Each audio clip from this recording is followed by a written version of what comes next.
Ladies and gentlemen, welcome to Metropolis Radio. Today we are taking a retrospective look at WALL-E. And more specifically, I came across this article from Comic Book Resources, and that is WALL-E and the Power of Silence. The first half of Pixar's WALL-E is a masterclass in storytelling with limited dialogue, relying instead on breathtaking visuals. This is something I've been saying for years, is that WALL-E is far more of a silent film than really anything else. I believe there is not a single line of dialogue spoken for the first 40 minutes. I think the rest of it just relies on music and obviously all of the, ambient sounds of WALL-E, and then when Eve comes down, and then obviously, WALL-E's friend, the cockroach. But let's get into this. There's no other film studio quite like Pixar. Well, right off the bat, I wouldn't say that nowadays, because Pixar's quality has kind of nosedived straight off a fucking cliff. But back when they released WALL-E, I will agree with that. I will agree with that sentiment. Back when they released WALL-E, I believe WALL-E came out in 2008. Yeah, Pixar was like king of the fucking mountain back then. But then entering into the 2010s, boy, in my personal opinion, their quality dove straight off a fucking cliff right after they released Cars 2. Everything after that is so hit or miss that I just don't even bother with Pixar anymore. The creative heads that there are considered by many to be unparalleled masters of storytelling, especially during the 2000s when their films were acclaimed hit after acclaimed hit. And do you want to know why? It's because you had Andrew Stanton still working at Pixar. He's since been ousted, and many people have been saying that he was ousted under very, very suspicious circumstances. But you could really tell in the absence of Andrew Stanton, how, most people then realized that the quality of Pixar dove off a cliff after Andrew Stanton was ousted, but surprisingly not prior. And one of their most beloved films released during this time was none other than WALL-E. WALL-E is very much a film of two halves, quite literally in this case. The second half dials up the plot and the action once WALL-E and Eve reach the human space colony ship, the Axiom. However, it's the first half that's truly special. In the current media landscape of streaming services and big studios all vying for everyone's attention, many think the solution is to get bigger, bolder, and louder to grab people's attention. Audiences are held in the grip of the cinematic universe and interconnected storytelling. It can be easy to forget that sometimes dialing back the action and the noise can result in something far more compelling. That's the magic of the first half of WALL-E, and it's something many have forgotten about in the years since. Well, see, here's the thing about this statement here. Audiences are held in the grip of the cinematic universe and interconnected storytelling. At least they're not trying to suggest that that's what the audience wants, despite the fact that, the cinematic universe and interconnected storytelling has been crammed down our collective fucking throat for at least the last fucking decade alone.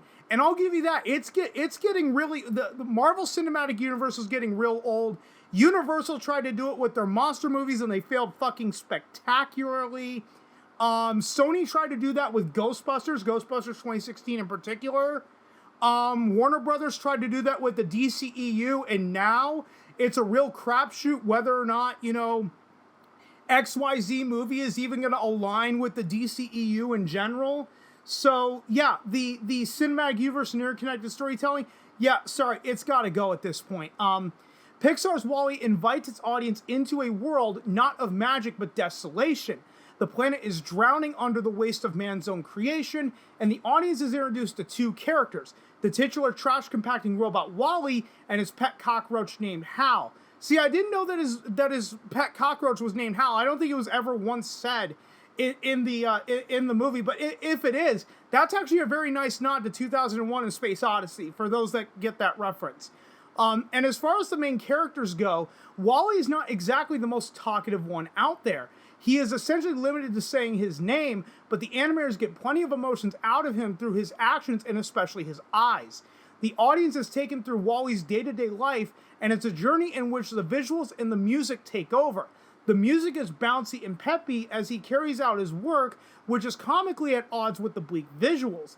The storytelling here is all shown with very little telling, and the audience learns so much about this adorable little robot in such a short amount of time. how caring he is, what scares him, and most importantly, what he wants. Excuse me.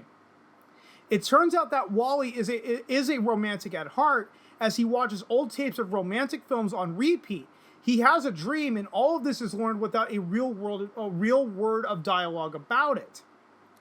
WALL-E's proclivity for romance turns out to be the most relevant through the introduction of Eve, which it would have been easy for the filmmakers to make Eve talkative for the sake of moving the story along, but instead, she is limited to the same level of speech as WALL-E. What follows is a sincerely beautiful and endearing romance, and it's between two robots who barely say a word. WALL-E shows that films don't need a complicated plot with waves of exposition to be entertaining. It proves that they don't need hundreds of cameos and references and winks to the audience to be engaging.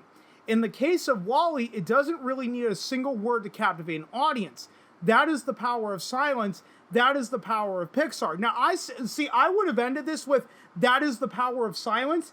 And actually, if you're going up to this article here, they're talking about, WALL-E and the power of silence. What I would say, another title that you could use is, you could go WALL-E, the importance of showing and not telling. But I get it. That's a little long. But the power of silence, in my opinion, is kind of misleading, because you have the music and you have the robotic sounds. So it's not a complete silent movie where all you have is the guy that's playing the piano off in the corner, the first movie I'm thinking of is Fritz Lang's Metropolis, but that's because I think that's the only silent movie I ever went out of my way to go watch. But I would simply retitle it WALL-E, the importance of showing and not telling.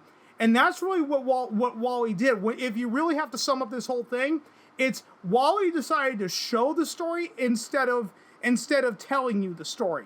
And guys, I'm going to go ahead and end it right here before I start sounding like a broken record.